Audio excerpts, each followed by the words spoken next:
उस लड़की को एक तरफ बिठाल कर जब उसके माँ बाप को बुलाया तो उसके माँ बाप से पूछा कि तुम मौलाना जर्जीस को जानते हो? उन्होंने कहा कि हाँ, जलसा करने आते हैं, मैं जानता हूँ, मशहूर आदमी है।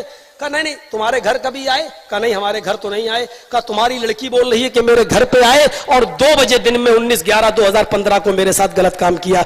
तो मेरा मामला भी एक बढ़ा और मैं नहीं चाहता था कि मैं कुछ बात अपने मामले को लेकर बोलूं, लेकिन मुझसे हमारे पीछे बैठे हुए एक साहब कहने लगे, नहीं मौलवी साहब, यहाँ बड़ी गलत फहमियां हैं।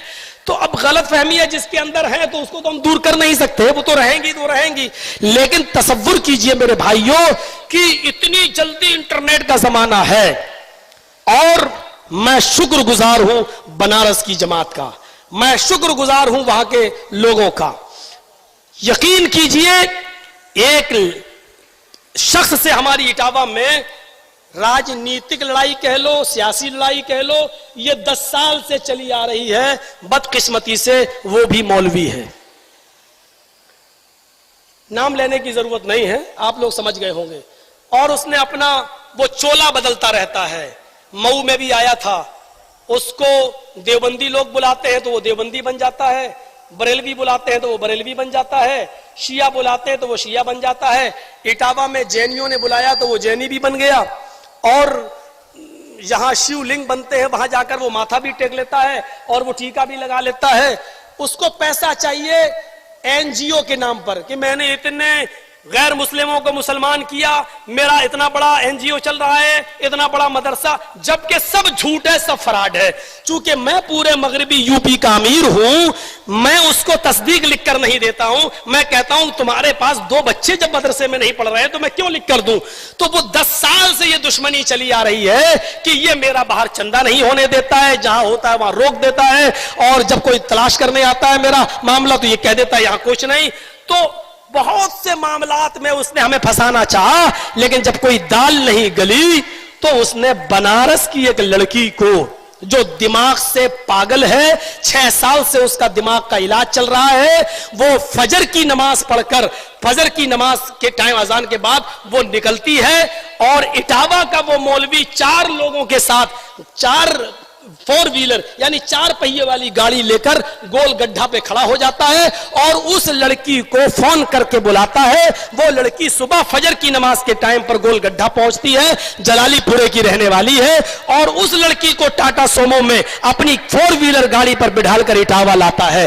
और 4 दिन उन 4 लोगों ने उसको अपने पास रखा, करहल, मैनपुरी और इटावा, उसको बहुत सी जगह घुमाया और उसको पढ़ाया, लिखाया, समझाया, उसके दिमाग में बात भर दी और वो उसको यहां भेज दिया ट्रेन पे बिठाकर। और इटावा की पुलिस उसको लेकर आई। इटावा की पुलिस की दिमाग से पागल है, इसको इसके घर तक पहुंचे तो उसको थाने में लेके आई। जब जैतपुरा थाने में लेके आई तो वो 4 दिन में बहुत कुछ सीख चुकी थी और 4 दिन में सीखने के बाद उसने जैतपुरा थाने में हमारे खिलाफ FIR दर्ज की कि मौलाना जर्जीस मेरे घर आए 19/11/2015 को और उन्होंने मेरा जबरदस्ती मुंह पकड़ा दिन में 2 बजे और मेरे साथ गलत काम किया। लेकिन अल्लाह जजाए खैर दे उसके माँ बाप को। उस लड़की को एक तरफ बिठाल कर जब उसके माँ बाप को बुलाया तो उसके माँ बाप से पूछा कि तुम मौलाना जर्जीस को जानते हो? उन्होंने कहा कि हाँ, जलसा करने आते हैं, मैं जानता हूँ, मशहूर आदमी है।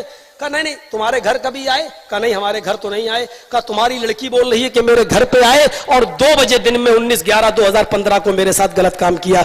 तो कहने लगे साहब वो तो दिमाग से पागल है, वो तो कई दिन घर से भाग जाती है और कई मर्तबा भागी है, अभी भी देखिए 4-6 दिन से गायब थी और मैंने इसलिए FIR नहीं की कि वो तो उसकी आदत है चली जाने की। हम मौलाना जर्जीस को बिल्कुल बेकसूर मानते हैं, वो हमारे घर कभी नहीं आए। ये बाकायदा चार्जशीट पर पुलिस ने लिखा है। लेकिन लड़की के दिमाग में भर दिया या पैसा दे दिया उसको इतना। अब वो लड़की का जब 164 का बयान हुआ, कलम बंद बयान जिसको बोलते हैं, उसमें उस लड़की ने 15 दिन के बाद दूसरा बयान दिया। उसने कहा मजिस्ट्रेट के सामने कि मौलाना जर्जीस कभी मेरे घर नहीं आए, मुझे बनारस में जब जलसा करने आते थे तो मुझे होटलों में बुलाते थे और होटल में मेरे साथ गलत काम करते थे और मैं 2 साल से मेरे साथ जबरदस्ती कर रहे हैं। तो जज ने पूछा भी उससे, मैडम जबरदस्ती एक बार होती है, बार बार तो नहीं होती, 2 साल से जबरदस्ती हो रही तुम्हारे साथ? तो कहा नहीं, वो कह रहे हम शादी कर लेंगे और अब शादी नहीं कर रहे हैं।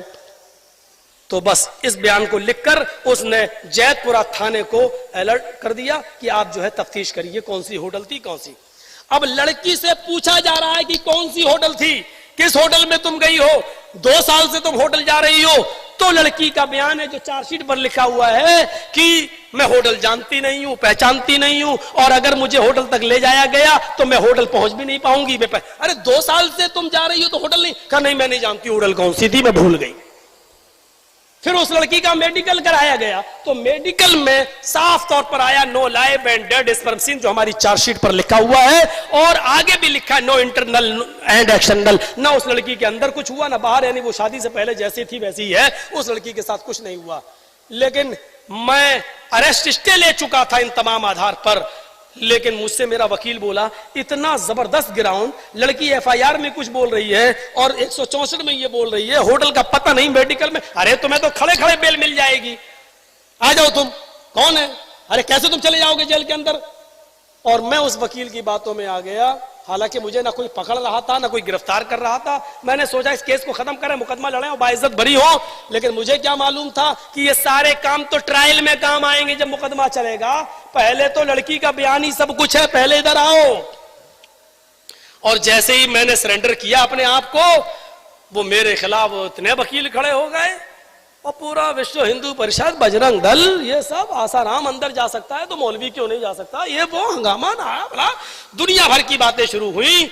और मैंने अपने पैरों पे खुद कुल्हाड़ी मार ली और सरेंडर होकर मैं अंदर हो गया। अब अंदर हुआ तो फिर हालात ऐसे बदल गए कि 2-3-5 दिन में जमानत हो जानी थी, लेकिन फिर इलेक्शन आ गए। इलेक्शन के बाद हाई कोर्ट जब गए तो हाई कोर्ट में दुश्मन ने हमारा एक वकील खड़ा कर दिया। उस वकील ने कहा अरे ये तो बाल ठाकरे के खिलाफ बोले, अडवाणी के खिलाफ बोले, इनके ऊपर तो बड़े मुकदमे चल रहे हैं। वो हाई कोर्ट ने भी मेरा क्रिमिनल रिकॉर्ड मंगा लिया कि इनका क्रिमिनल रिकॉर्ड मंगाओ, उसके बाद देखेंगे। अब क्रिमिनल रिकॉर्ड कोई हो तब तो है, कोई रिकॉर्ड नहीं। हर थाने से मेरे पास नील की, कोई थाने में रिपोर्ट ही नहीं है, सारे थानों से नील रिपोर्ट आई। हाँ, कानपुर में एक मुकदमा था मेरे ऊपर 153 का, तो वो मुकदमा उसमें मैं बेल पे छूटा हुआ था। तो हमारे वकील ने बहस की, अरे 153 क्या, आजकल शराबी को शराबी कह दो वो एफआईआर करा देता है, जुआरी को जुआरी कह दो वो एफआईआर करा देता है, तो ये कोई मुकदमा नहीं है, कोई अपराध नहीं है। तो जज ने कहा कि भाई क्या बात, कहा भाई लड़की बालिग है, कह रही है कभी घर कभी कह रही है घर, मेडिकल में कुछ है नहीं, लिहाजा उसने फौरन बेल दे दी मुझे। अब जब बेल मिली मुझे तो अब मेरा दुश्मन फिर चौकन्ना हुआ, अब तो बेल मिल गई, अब तो जर्जिस भी मेरे खिलाफ कुछ ना कुछ करेगा। तो उसने फौरन कानपुर में जाकर मेरे खिलाफ कानपुर का वारंट जारी करवा दिया। अब मैं नहा धोकर बैठा था कि आज मेरी बेल हो रही है, आज मैं रिहाई है, बनारस से निकलूंगा। तो बनारस से रिहाई तो आई नहीं, मेरा वारंट और आ गया। मैंने कहा भाई मेरी रिहाई क्या हुई, कहा अब तुम्हें कानपुर जाना पड़ेगा, ट्रांसफर होगा। मैंने कहा क्या हुआ, कहा वहां भी कोई मुकदमा है। मैंने कहा जल्दी से उसने बताया, मैंने समझ गया पुराना मुकदमा है। मैंने कहा यार मैं तो बेल पे छूटा हुआ हूं। बोले अब यहां से आपको ट्रांसफर किया जाएगा। तो अब मुझे वहां ले जाया गया, बनारस की पुलिस हमको लेके वहां पहुंची, लेकिन वहां मैं बस खड़े खड़े में छूट गया। उसने कहा कि आप तारीख पे क्यों नहीं आए। मैंने कहा मैडम मैं जेल में था, मैं कैसे आता, 4 महीने। तो आपके वकील को आप एप्लीकेशन लगाना चाहिए। मेरा वकील बोला मुझे भी नहीं मालूम था ये जेल में थे। मेरा वकील बोला मुझे भी क्या मालूम, आपने बताया कि मैं जेल में हूं। तो कहा कि चलिए कोई बात नहीं, आपकी बेल तो होगी, आप बेल पे छूटे हुए थे, ठीक है, लेकिन चूंकि जेल से छूट रहे हो इसलिए जेल में जाना ही पड़ेगा 2 घंटे के लिए। फिर मैं कानपुर की जेल में गया। मेरे भाइयों, इस पूरी लड़ाई में ना लड़की के माँ बाप नहीं, सिर्फ उसी मौलवी का हाथ है जो बहरूपिया है, और वो आप लोगों तक भी चंदा वंदा करने आएगा। मैं पहले बता रहा हूं कि होशियार रहिएगा, मुझे भी अब आगे लड़ाई लड़ना है, कोई कंप्रोमाइज नहीं, कोई समझौता नहीं, मुकदमा लड़ूंगा। और इंशाअल्लाह मैं पहले भी कहा था और आज भी कह रहा हूं कि मैं इस मामले में, मैं शिया सुन्नी मामले में, अहले हदीस बरेलवी सुन्नी मामले में जेल में बहुत बार गया हूं और कभी डरा नहीं हूं, होता रहता है। लेकिन 376 केस में जाना बहुत बुरा होता है। और मैं अपनी जमात को भरोसा दिलाता हूं, अपनी जमात को खास तौर पर, इंशाअल्लाह मैं आपके सर को शर्म से झुकने नहीं दूंगा। कभी इस तरीके का मामला मेरे साथ इंशाअल्लाह नहीं देखोगे। ये इल्जामात वक्ती तौर पर हैं, कोर्ट में मुकदमा चलेगा, लड़की ना होटल साबित कर पाएगी, ना होटल में एंट्री साबित कर पाएगी, ना उसके घर में हमें कभी कोई बता सकता है कि मैं कभी गया हूं, और ना मेडिकल रिपोर्ट में कोई साबित कर सकता है कि मेरा काम किसी होटल में एंट्री नहीं, कभी उस लड़की की शक्ल तक नहीं देखी है। इंशाअल्लाह सच सच होता है और एक दिन ये सूरज की तरह चमकेगा। कुछ बदलियां आती हैं और सूरज को चमकने से रोक देती हैं, लेकिन सूरज फिर चमकता है, बदलियां फिर छटती हैं। वक्ती तौर पर कुछ परेशानियां हैं। बनारस की पूरी जमात ने मेरा साथ दिया। कल का जलसा भी बनारस में ही था मेरा, जलालीपुरे में, उसी मोहल्ले में जिस मोहल्ले का ये मैटर है। लेकिन हमने एक दो मौलाना का वहां से फोन आया मेरे पास, बेटा मैं तुम्हारे साथ हूं, लेकिन अभी जलालीपुरा थोड़ा छोड़ दो क्योंकि यही का मामला है। लोग ये कहेंगे कि मौलाना जर्जीस को इतनी जल्दी क्या है उसी मोहल्ले में घुसने की। बेटा बाद में 1 महीने के बाद कर लेना। उनकी बात मुझे भी समझ में आई और मैंने उस जलसे को मुलतवी कर दिया। अब वो रमजान की शब कदर में पहुंच गया है, लेकिन कल की ये डेट मैंने इलाहाबाद में नस्सू पहलवान को हड्डिया के लिए दे दी है और मैं अभी यहां से निकल जाऊंगा। तो ये चंद बुनियादी बातें मैंने आपके सामने पेश की हैं। एक फितना, एक साजिश है और ये किसी के भी साथ हो सकता है। हजरत आयशा इस तोहमत से नहीं बच सकी, हजरत यूसुफ अलैहिस्सलाम इस तोहमत से नहीं बच सके। मेरे भाइयों, जब कोई आदमी जितने ऊंचाई पर जाता है उसके दुश्मन उसको उतनी ऊंचाई से गिराने वाले भी उतने पैदा होते हैं।